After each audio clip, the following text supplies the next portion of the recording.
బాధతో కృంగిన నేస్తమా, గురిలేని బ్రతుకుతో అలసిన ప్రాణమా, తన కరములు చాచి నిన్ను పిలుచుచున్నాడు, తన కరములు చాచి నిన్ను పిలుచుచున్నాడు. ఆదరిస్తాడు, ఆదరిస్తాడు యేసు ఆశ్చర్యకరుడు, యేసు ఆశ్చర్యకరుడు, యేసు ఆశ్చర్యకరుడు.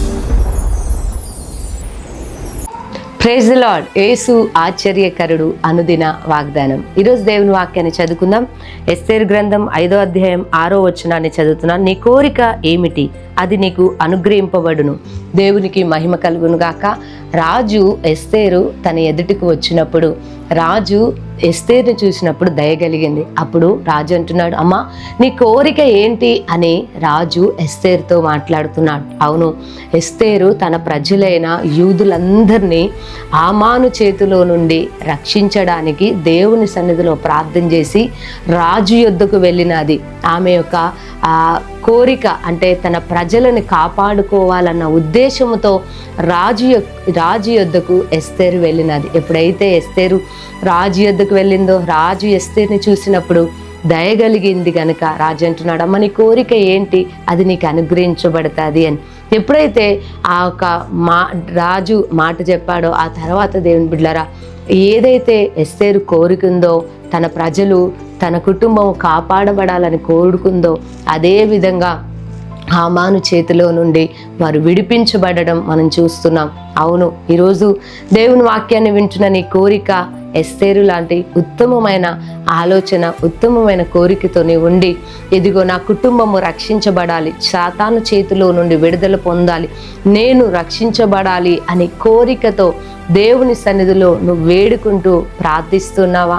అయితే దేవుడు నువ్వు అడుగుతున్నది, నువ్వు కోరుకుంటున్నది ఆయన నీకు అనుగ్రహించబోతున్నాడు. ఉత్తమమైనది దైవ చిత్తములో ఉన్నది నువ్వు దేన్నైతే కోరుకుంటావో అది దేవుడు నీకు అనుగ్రహించబోతున్నాడు. కాబట్టి ఇదే కాలము నీ మాటలు నమ్మి ప్రభుని స్తుతించండి.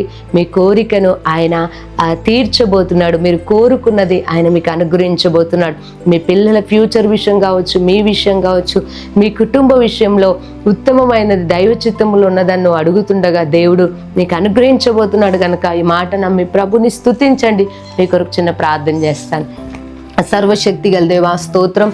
ఎంతమంది బిడ్డలైతే నాయన, ఇదిగో నాయన నా కుటుంబం సాతాను చేతిలో నుండి విడుదల పొందాలి, దయా మీరు రక్షించండి అని, ఇంకా నాయన ఉత్తమమైనది దేనైతే వారు కోరుకుంటున్నారో ప్రభా అది మీరు అనుగ్రహించబోతున్నారని మేము నమ్ముతున్నాము. అవునయ్యా, మా మనవుల కంటే మా మనసులో ఉన్నది నువ్వు తెలుసు నాయన నీకు. అయ్యా నీ బిడ్డల జీవితాల్లో వారి కుటుంబంలో అద్భుతమైన కార్యం జరిగించమని యేసు నామంలో ప్రార్థిస్తున్నాను తండ్రి, ఆమెన్. దేవుడు మిమ్మల్ని దీవించును గాక.